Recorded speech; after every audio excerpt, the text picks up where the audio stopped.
We welcome you in. We're talking USC Upstate basketball, the men first, with head coach Marty Richter, year number 2 at the helm. Boy, you talk about a basketball journey from your native Iowa to Ukraine, Florida, Bowling Green, Ohio, which I got to tell you is one of the coldest places I've ever been in my life on a January day back in the early 80s. Actually, back before they had keyless entry, I had a key break off trying to unlock a car after a game up there. I'll never forget that.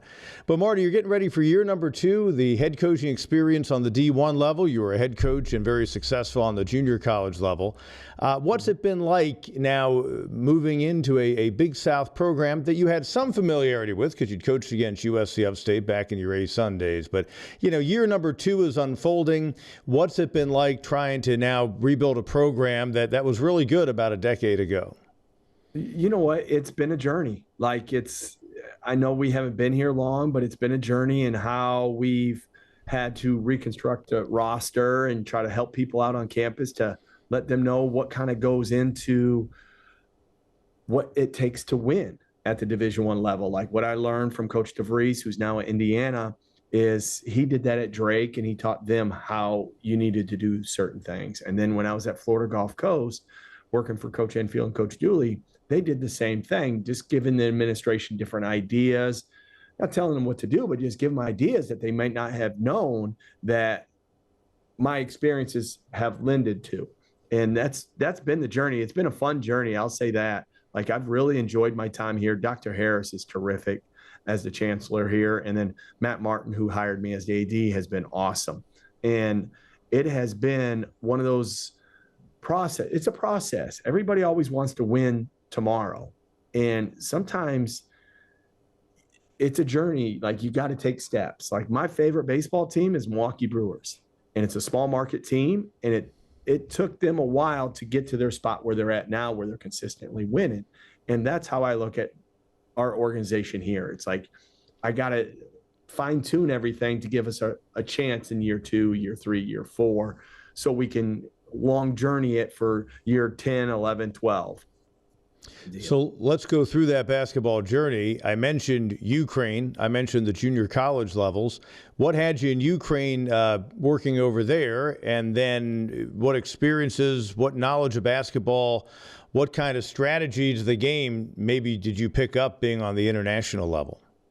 You know what? Going over to Ukraine was a great experience because it opened my eyes up to a different style of basketball. Like, I was a Midwest guy through and through before I went to Ukraine. Like, I coached for Coach Dockage at Bowling Green, straight motion. I worked for Dave Boots at University of South Dakota, and we were straight motion. Then I worked for Bruce Wilson at Simpson College, and we were the old school Carolina break into the Creighton spread offense that's now at Oregon that Dana Altman ran. So it was a different experience. It was spacing a little bit different. The skill level was a little bit better, and the size.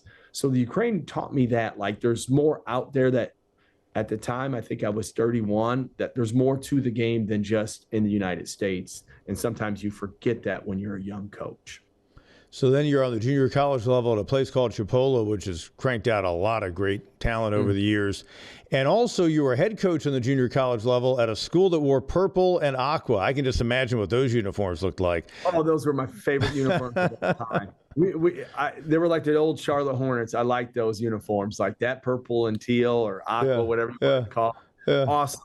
But the experience of the junior college ranks taught me this. It helped me in today's game because every year at junior college, you're going to lose half your team. You're going to try to get half of them recruited to go somewhere else. You're going to re-recruit the kids that you have on your roster, and then you got to recruit a new group.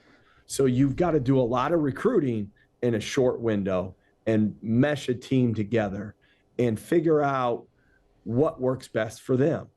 And you can't be just, hey, we're always going to do this, because you may not be able to get any big guys. You may be able to get guards, and you got to figure out what you can get and how it works and kind of go from there. And that experience at both places taught me a lot. Like, it just, you know, I look up to a couple guys. There's a guy, Chris Jans, who's at Mississippi State. He was a former Chipola head coach. And then at one time, Kermit Davis was the former head coach was at Middle Tennessee and at Ole Miss. So, like, I've got to see guys be successful at the junior college ranks that moved on, and see that what they do at the Division I ranks still works. You mentioned Dan Dockich. You spent a year with him at Bowling Green in the MAC. I assume from him, and you probably already knew a lot of defensive principles at that point, but that probably the right on the shoe tops, Bob Knight, man-to-man defense, was that a big part of getting that kind of into your system? Yes, like Coach Dockage was terrific. I was actually able to spend 5 years with him, 4 at Bowling Green, and then when he took over Indiana. And man-to-man defense was our core, and that's been my core. Like, that's kind of who I am as a person, and it's been really good to me. It wasn't great to us last year, but we've gotten so much better in the course of 6 months since the season's been over in our man-to-man defense. So, like, that core of it, that value I have from Coach Dockage on teaching man-to-man is through and through in my bones. So you were part of a staff at Florida Gulf Coast under a guy named Andy Enfield when you guys became the darlings of the college basketball world one March back in 2013. You win the ASUN tournament. What was that ride like? As no one had ever heard. I'd heard of Florida Gulf Coast because of what I do, but you guys go beat Georgetown, then you beat San Diego State. What was that ride like, the Dunk City team of that year? It was a special group of kids, special staff, and our athletic department was really connected as a group. So it was really special for everybody involved in that run. What I thought was neat was we go on the run, and people I haven't heard from. I graduated high school in 1995, so it's been 18 years. All of a sudden, out of the woodworks, I'm getting texts from friends I haven't talked to since I graduated high school, just because our paths have gone different ways. So it was interesting that. And then my family, I'm from a large family. I'm from a family of 5, and my parents are from a family of 12. My mom's 12 and my dad's 12. So I've got 22 aunts and uncles. So wow, they got to see what I do. My parents at reunions would say, "Hey, Marty's at so-and-so. He's over in Ukraine coaching, or he's here," and going on that run was nice because now all of my family got to see, oh, he actually is coaching. Like, one of those deals, like, not a question whether what he was really doing or not. And it was a special time. It was, I words can't describe it. It was a lot of fun on our end. Like, you didn't know you were going to go on a run. We just happened to make some shots and play some good defense and throw some lobs against Georgetown, and then it carried over to San Diego State, and then we played Florida, which was fun. We played in front of 41,000 fans in Dallas Cowboy Stadium back in 2013, and that was probably the most people I've ever seen at a basketball game. I was going to say, that's kind of a mind-blowing deal. And interestingly enough, and so Andy Enfield was the head coach.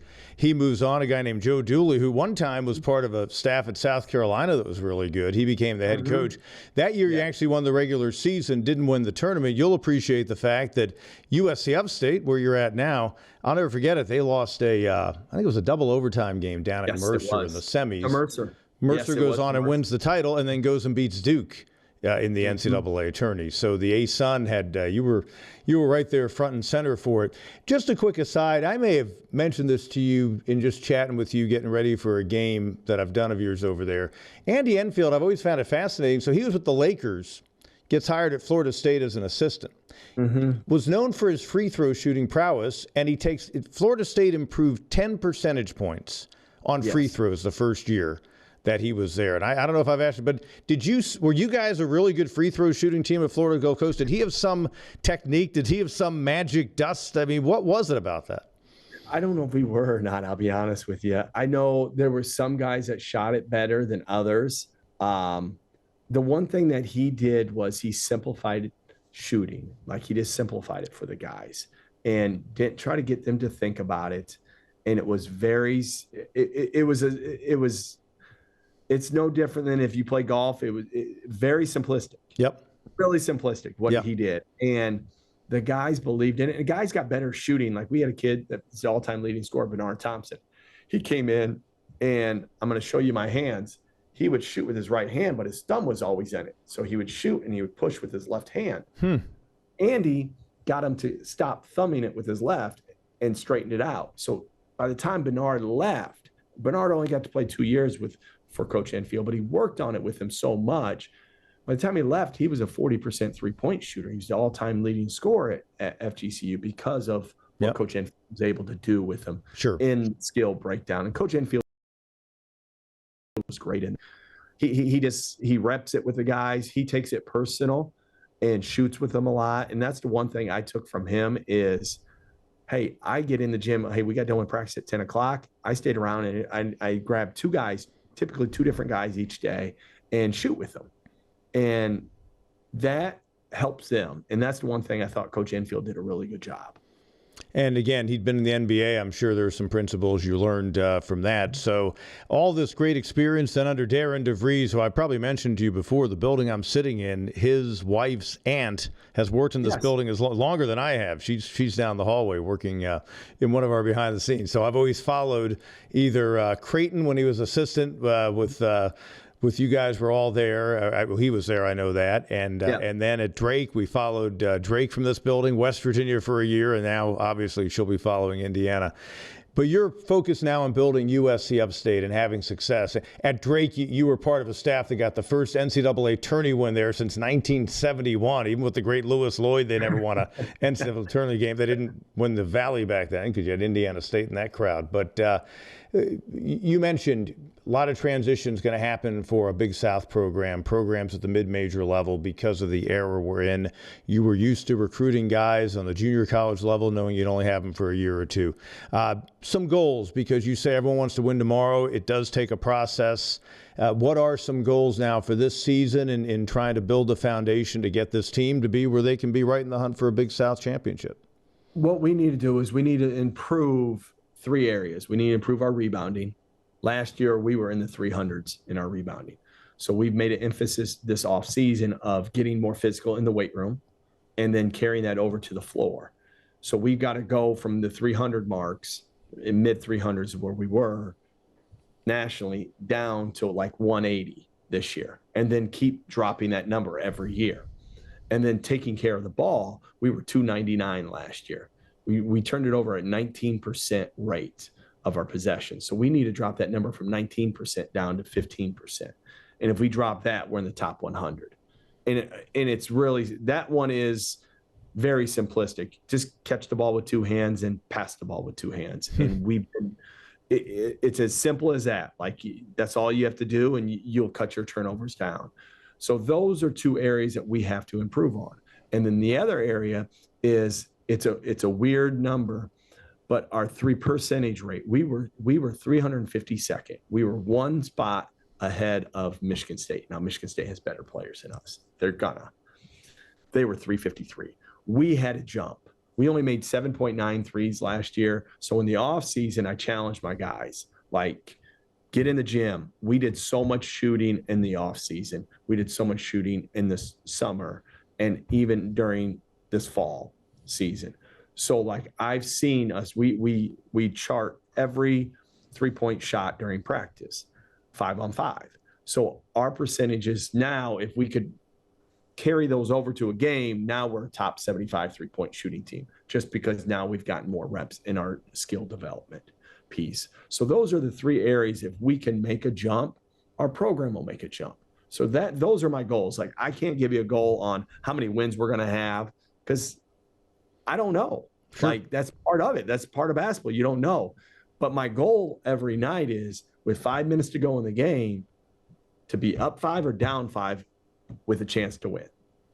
And if we have that for 31 contests, well, then if we improved on turnovers and rebounding and 3-point shooting, we then can close some games out from the lead and then catch up when you're behind. It's a great point. That's my goal for the season. Yep. Those are good metrics to follow. Coach, best of luck to you. Year number 2 at USC Upstate, and I know we'll be seeing you down the line. Thank you so much for having me on today. All right, Marty Richter guides the men. Jason Williams is women's coach, USC Upstate. We'll visit with him when we come back.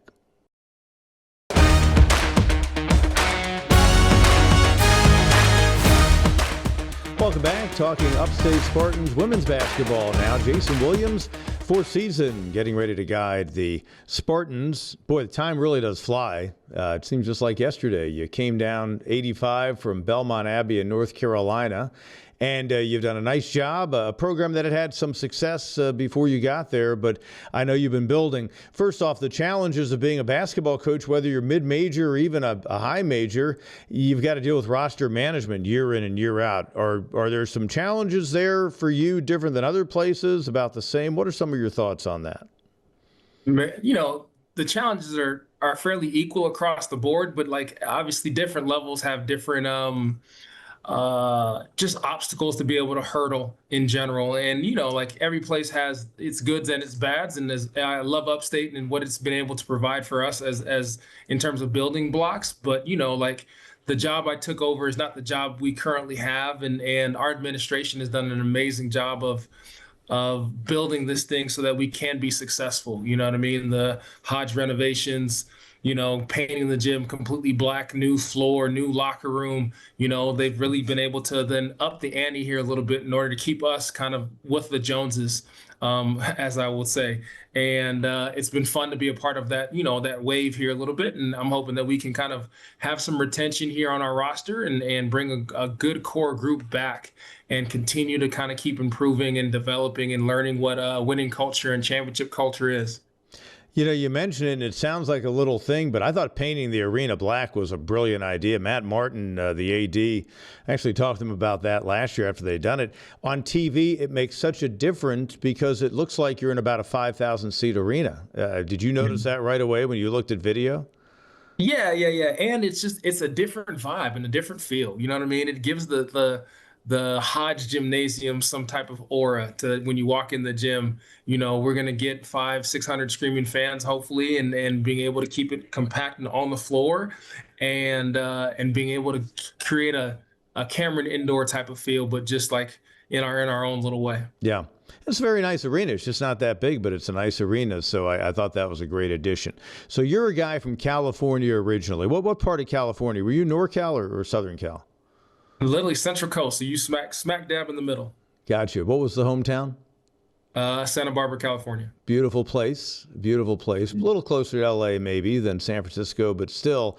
You end up back east and eventually you ended up at Belmont Abbey. What led to that journey? Man, I stopped at Greensboro College for 2 years to play for Lynn Ramage and at Greensboro College, and a real cultural experience, man. Me and my best friend, Lauren Ramos, we basically traveled across the country in 2.5 days, got to Greensboro College, played there, graduated there, and had a great experience. And I can't say enough about just the Southern hospitality and what kind of it introduced me to, you know what I mean? Like just fellowship, great people that want to just constantly talk to you. You'll be at the grocery store and people just want to have conversations with you, you know what I mean? And I'm very grateful for it. And then I volunteered over at Belmont Abbey College.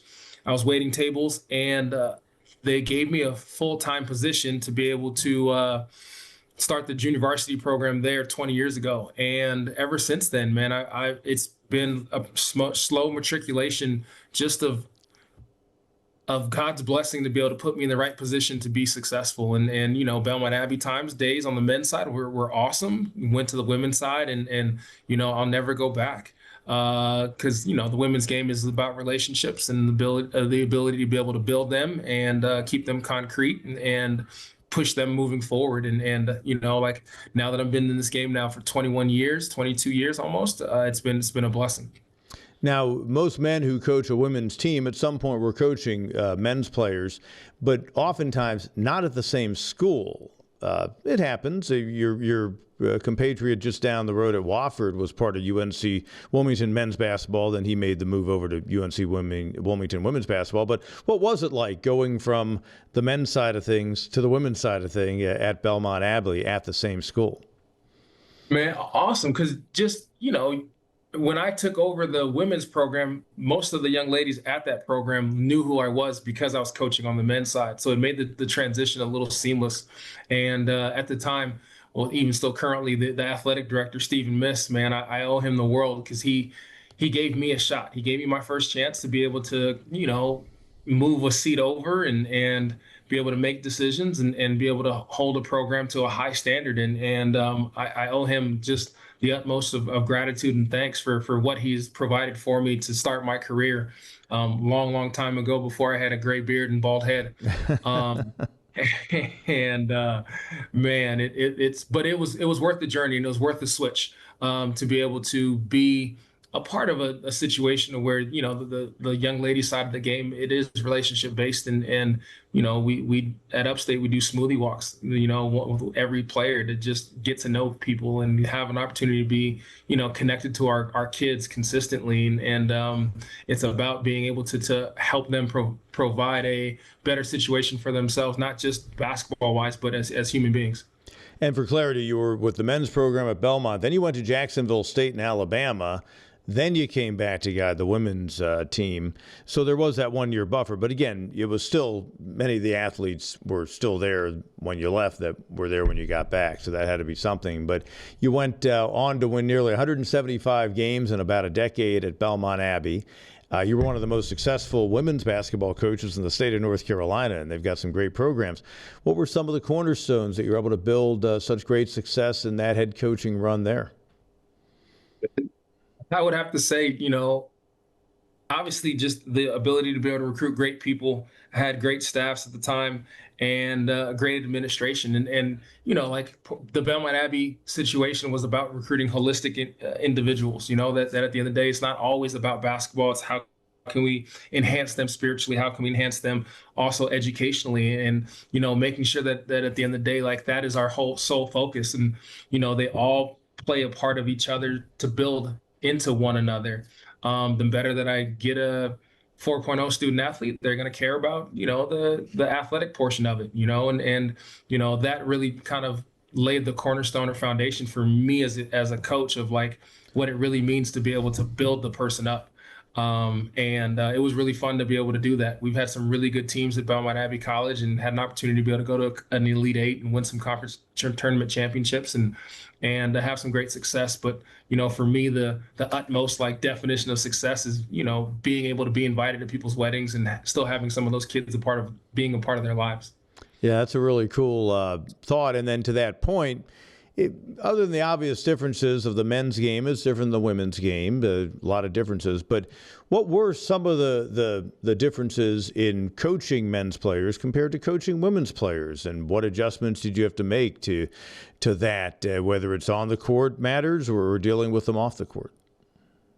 The fundamental portion of the game was more predicated towards the women's game, you know what I mean? And the well-roundedness of, for me, at least in my style of being a head women's basketball coach, of can I get 4 individuals that can score from 12 to 13 points on a nightly basis, and being able to share the sugar a little bit.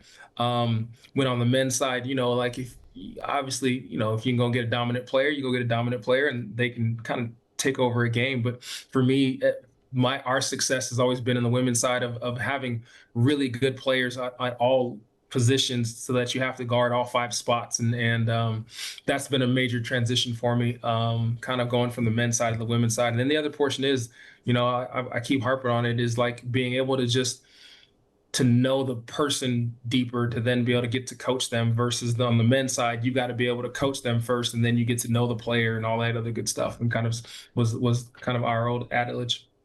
So that wouldn't matter whether you were coaching men's or women's players. I mean, you're going to handle that part the same way. Yeah, 1,000%. What are some expectations for you as you continue to try to build at USC Upstate, knowing that in a world where there is the portal and there is the ability for a player to go play somewhere else the next season, what are some of the ways that you're trying to retain players, and some of the ways you hope to be able to get this team competing with some of the better teams in your league on a regular basis? Retention's the major key thing, even still with the transfer portal and all the things in general, you look at all of the key teams that have won the championship over the last couple of years. High Point, you know what I mean? They had a really good senior group that stayed at High Point for a majority of the time. Gardner Webb, when I first got to the league, stayed together. The Presbyterian group 2 years ago, that was a senior group, led group as well. And so it's retention, and we've done a really good job of being able to provide our student athletes with a student athlete experience. 2 years ago, we went to Greece and was there for probably 10 days and had a chance to be able to take the president, Dr. Harris and his wife, and Matt Martin came, and our senior women administrator in terms of Sarah Jones came, and we had a good little group that came out there to be able to provide an experience that they normally wouldn't get. And we do like team bonding opportunities and retreats consistently, and volunteering on a regular basis, because servanthood is what it's all about. If we can think of ourselves less, then we have the ability to be not just a team but a program. And I think that your personality also meshes very well with the mission at the school. You've got a great administration. And I would just think that generally your players have had a good experience with you, because you seem like a guy who's pretty easy to deal with. Is that the reaction you've gotten from players over the years? Yeah, like there's certain days, you know what I mean? There's certain days. There's, so, but yeah, for the most part, my job is to be able to serve our kids consistently and be able to build them up but I try to be able to do that in a teaching mindset and hold the standard. And so like they know that they're going to hear from Coach Williams when they're not upholding the standard, and like that's just the rule, and that's regulation in general, and so, but for the most part, I'm a fairly even-keeled guy, and I have two sons, and my 4-year-old son's with me consistently, and I always think of coming from my seat as a parent, what do I want my own son to have to then be able to then go through and deal with from like an athletic standpoint, and so now being the dad, hopefully it's going to be on the other side of this situation years and years from now. Like I want to be that person for our kids consistently. Well, Coach, best of luck to you as the season unfolds at USC Upstate. Thank you very much. It's been an honor and a pleasure, Pete.